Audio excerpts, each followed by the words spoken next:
호암 이병철 회장이 창업한 삼성그룹은 현재 그의 후손들이 경영을 이어가며 우리 곁에 굳건히 자리 잡고 있습니다. 이병철 회장은 젊은 시절 여러 번의 실패를 겪은 후 1938년 대구 서문시장에서 삼성회를 설립하였고 이것이 삼성그룹의 출발점이 되었습니다. 세월이 흐르고 이병철 창업주가 별세한 이후 형들을 제치고 삼남인 이건희가 그룹의 대권을 이어받았습니다.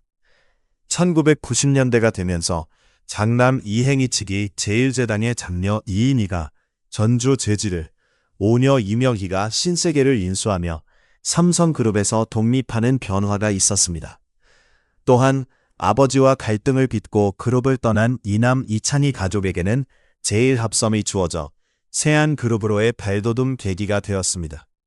그러나 오늘날 세안그룹은 해체된 반면 삼성과 신세계는 3세 승계가 거의 완성된 상태입니다.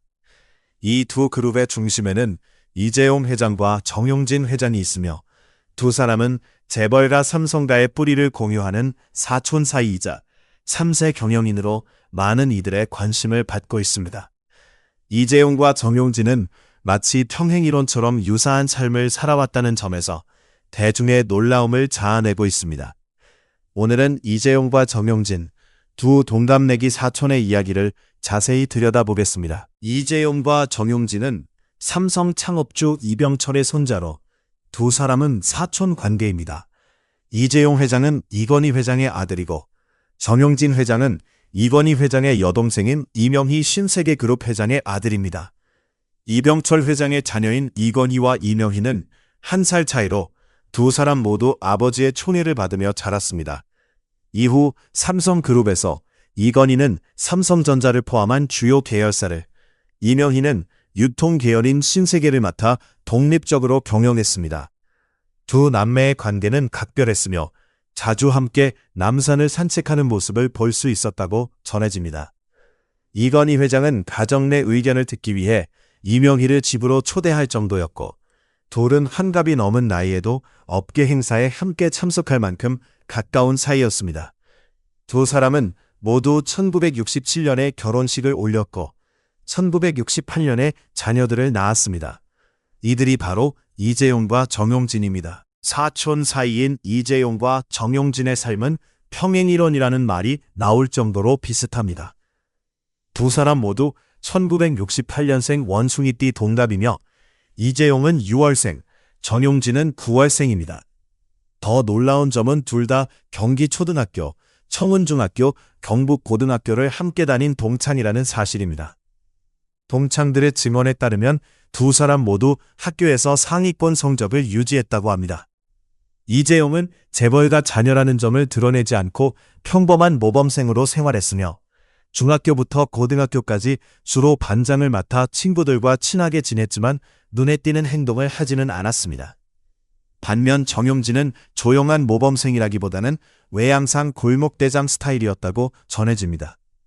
고등학교 졸업 후 두 사람은 나란히 서울대학교에 진학했는데 이재용은 동양사학과, 정용진은 서양사학과에 입학해 같은 단과대학에서 공부했습니다. 당시 서울대 입학은 학력고사 점수에 따라 원하는 대학과 학과의 원서를 제출하는 방식이었는데 삼성 계열사인 중앙일보가 정보를 얻기 위해 취재를 벌였다는 소문도 있었습니다. 기자들은 대학 당국체를 밀착 취재해 동양사학과가 입학에 유리하다는 정보를 입수했고 이재용은 서둘러 원서를 제출하는 데 성공했습니다. 다만 이재용의 합격에 이러한 외부 정보가 얼마나 영향을 미쳤는지는 알 수 없고 가장 중요한 것은 그의 학력고사 점수였습니다. 또 다른 소문으로는 이재용이 동양사학과를 선택한 이유가 할아버지 이병철 회장의 조언 때문이라는 이야기가 있습니다. 할아버지는 손자에게 경영자가 되려면 경영 이론도 중요하지만 인간과 사회 본질을 폭넓게 이해하는 것이 우선이다. 학부에서는 역사를 전공하고 경영학은 유학을 통해 배우는 것이 좋다라고 조언했다고 전해집니다. 실제로 이재용은 서울대에서 학사학위를 마친 뒤 일본 게이오 대학 경영대학원에서 경영학 석사학위를 취득했습니다. 미국이 아닌 일본으로 유학을 간 이유에 대해 아버지 이건희 회장이 미국을 먼저 보고 일본을 나중에 가야 일본 사회와 문화를 제대로 이해할 수 있다고 조언했기 때문이라고 합니다. 이후 이재용은 미국 하버드에서 박사과정을 밟기도 했습니다. 반면 정용진은 서울대를 중퇴하고 미국 브라운 대학교에서 경제학을 전공했습니다. 사실 두 사람의 전공은 실질적으로 같은 계열로 서울대 동양사학과는 2023년부터 국사학과와 통합되어 역사학부로 바뀌었습니다.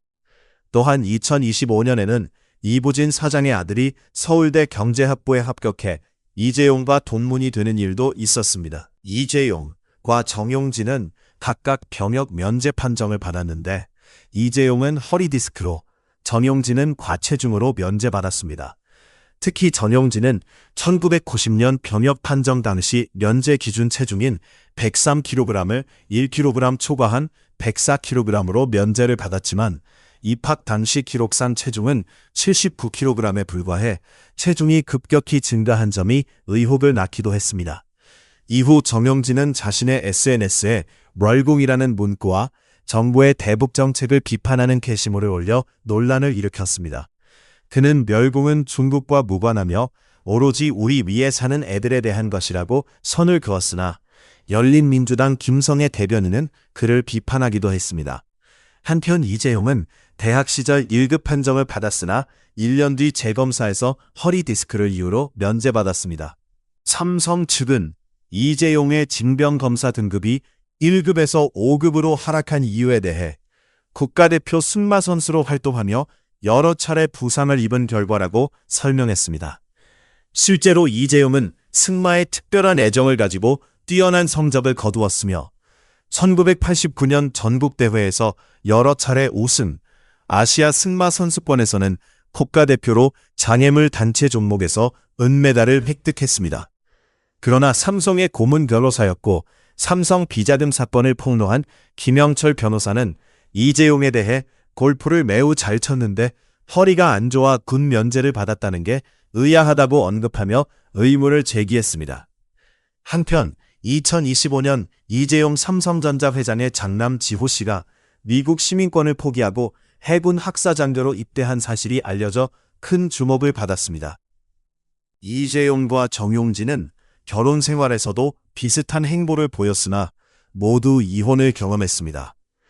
정용진은 1995년 당시 톱스타였던 배우 고현정과 결혼해 자녀를 낳았지만 신세계 일가에서 고현정이 살아남기 어려웠고 시어머니의 기대에 미치지 못해 2003년 이혼했습니다. 이후 정용진은 2011년 플루티스트 한지와 재혼해 쌍둥이를 얻었습니다. 이재용은 대상그룹 임세령과 1998년 결혼해 오랜 내조로 알려졌으나 갈등으로 인해 2008년부터 별거에 들어갔고 2009년 이혼 소송을 제기했습니다. 임세령의 어머니는 한 매체를 통해 사위에 대한 서운함을 토로하기도 했습니다. 흥미로운 점은 배우 이정재가 과거 드라마에서 고현정을 사랑했고 현재는 이재용의 전 부인 임세령과 연인 관계라는 사실입니다. 이정재는 드라마 모래시계에서 고현정의 묵묵한 보디가드 역할로 출연했으며 두 사람은 2014년 에이스 침대의 전속 모델로 발탁돼 19년 만에 재회했습니다. 이들은 촬영 현장에서 어색하지 않고 자연스러운 분위기를 유지했다고 합니다. 이정재는 임세령을 자신의 연인으로 공개하며 현대판 남자 신데렐라로 불리며 화제를 모으기도 했습니다. 한편 이재용과 정용진은 비슷한 점이 많지만 성격은 크게 다릅니다. 이재용은 손으로 하는 일을 조용히 진행하는 반면 정용진은 자신의 행동을 대중에게 적극적으로 알리는 스타일입니다. 2010년 미국 출장 당시 두 사람의 행보는 극명한 대조를 이뤘습니다. 이재용 부사장은 실리콘밸리에서 열린 앨런 & 컴퍼니 컨퍼런스에 참석해 세계적인 IT 및 미디어 거물들과 비공식적으로 만나 민감한 현안을 논의했으나 일정과 내용은 철저히 비공개로 유지되었습니다. 삼성 측은 기자들의 문의에 비공식 행사이며 참석자와의 대화 내용을 공개할 수 없다고 답했습니다. 반면 정용진 부회장은 뉴욕과 샌프란시스코의 유통 현장을 직접 둘러보며 자신의 트위터에 출장 일정을 생생하게 중계했습니다. 특히 그는 갤럭시 S 스마트폰의 로밍 문제를 자신의 SNS에 상세히 알리며 삼성전자의 제품 문제점을 공개적으로 지적했습니다. 정용진의 SNS 글은 삼성전자의 갤럭시 S 출시에 큰 타격을 주었고, 일부에서는 그가 삼성전자의 안티팬이라는 오해를 사기도 했습니다. 그러나 정용진은 이에 대해 안티팬이라는 말은 사양한다고 선을 그었습니다. 한편 두 사람은 정용진의 갤럭시 불편 게시물 직후 오랜만에 저녁 자리를 함께 했는데, 당시 구체적인 대화 내용은 알려지지 않았으나 갤럭시 S 문제를 중심으로 이야기했을 것으로 추측됩니다. 삼성 관계자는 정용진 회장은 전자제품에 관심이 많고 얼리 어댑터로서 문제점을 제기했으며 이재용 부사장도 이에 대해 의견을 냈을 것이라고 밝혔습니다. 정용진은 애플 제품에 대한 충성도가 높아 애플 마니아로도 알려져 있습니다. 과거부터 SNS를 통해 솔직하고 대담한 컨텐츠를 올렸으며 옴니아에 대한 아쉬움을 공개적으로 표출했습니다. 2010년에는 아이폰과 아이패드를 해외에서 구매해 사용하며 트위터를 통해 아이폰의 기능과 서비스를 극찬하고 삼성전자를 간접적으로 비판하기도 했습니다. 그는 아이폰 덕분에 생활이 바뀌었다며 삼성 후배를 놀라게 했고 옴니아 후속이 제대로 나올지 의문이라는 글을 남겼습니다. 또한 요즘 아이폰 능력에 매일 감탄한다. 우리나라에서 이를 능가하는 솔루션이 빨리 나오길 바란다고 덧붙였습니다. 이 같은 발언이 이슈화되자 정용진은 해명글을 올려 아이폰 이야기는 친구들 사이 대화였는데 공격적으로 표현되어 안타깝다. 삼성 애니콜만 15년 써온 사람으로서 외부 세력이 휘젓는 걸 가장 걱정하는 사람 중 한 명이라고 밝혔습니다. 2017년에는 아이폰 X을 구매해 인스타그램에 인증사진을 올리며 다시 한번 애플에 대한 애정을 드러냈습니다. 이런 행동이 반복되자 일각에서는 정용진이 일부러 그러는 것 아니냐는 의심도 나왔고, 정용진은 팔은 안으로 굽지 않는다는 우스갯소리도 돌았습니다. 이재용의 딸 이원주 역시 SNS에 아이폰을 사용하는 모습을 올려 화제를 모았으나 최근에는 갤럭시로 바꾼 모습이 포착되며 누리꾼들의 관심을 받고 있습니다. 이재용은 1991년 23세에 삼성의 부장으로 입사했고 정용진은 4년 뒤인 1995년 신세계에 입사했습니다.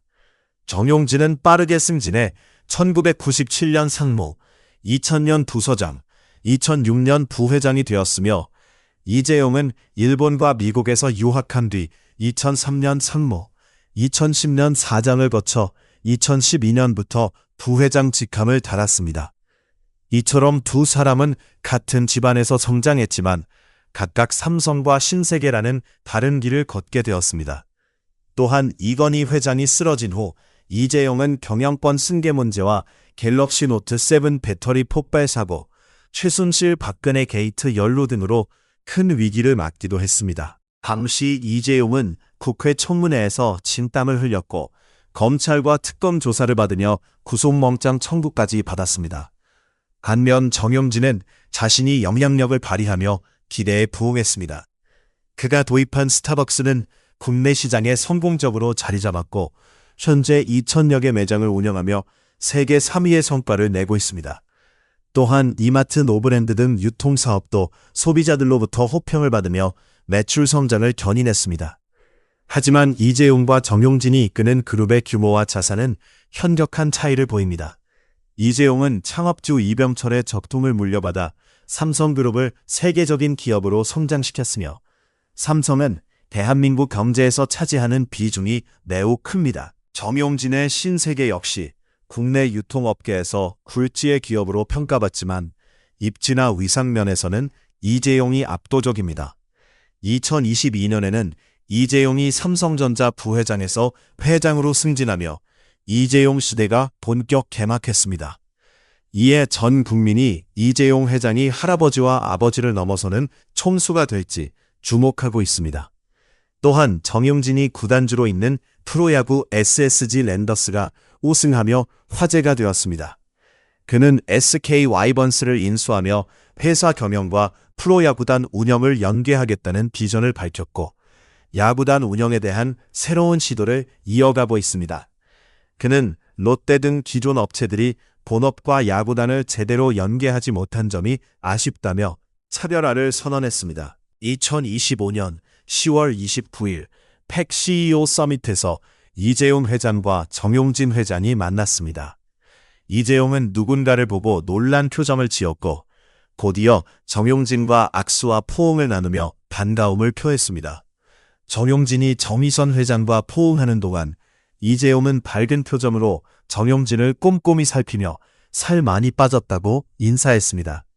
이 장면에 대해 재계 관계자는 이재용과 정용진은 삶의 궤적이 유사하면서도 다르다. 이번 만남은 한국 재계의 연결과 전환을 상징하는 의미 깊은 장면이라고 평했습니다. 다음 날인 10월 30일 이재용과 정용진, 젠슨황 엔비디아 CEO가 삼성동 한 치킨집에서 만나 소맥을 나누며 우정을 가졌습니다. 이들은 생맥주로 건배를 한 뒤 소맥 폭탄주까지 원샷하며 친목을 다졌고 젠슨황은 치킨집 밖에서 시민들에게 치킨을 나눠주며 환호를 받았습니다. 이날 황 CEO는 오늘 모두 공짜라며 치킨집에 골든벨을 울리기도 했습니다. 이러한 삼성동 깐부 회동은 내심 어떤 의미를 품고 있는지 관심이 쏠리고 있습니다. 정용진 회장은 남부터미널 깐부치킨을 찾아가며 한국 속담에 사촌이 땅을 사면 배가 아프다는 말이 있다고 적었는데 이는 가까운 사이일수록 경쟁심이 생기는 인간 본성의 자연스러운 단면을 보여줍니다. 이재용과 정용진 역시 의도와 무관하게 경쟁 관계에 놓일 때가 많았습니다. 한국을 대표하는 대기업인 삼성과 신세계, 이 두 그룹의 총수인 이재용과 정용진이 앞으로 어떤 역사를 써내려갈지 귀추가 주목됩니다. 두 사람의 행보는 대한민국 경제뿐 아니라 글로벌 시장에서도 중요한 의미를 지닙니다. 오늘의 이야기를 재미있게 보셨다면 구독과 좋아요를 부탁드리며 앞으로도 흥미로운 역사와 경영 이야기로 찾아뵙겠습니다. 지금까지 역사 비디오였습니다.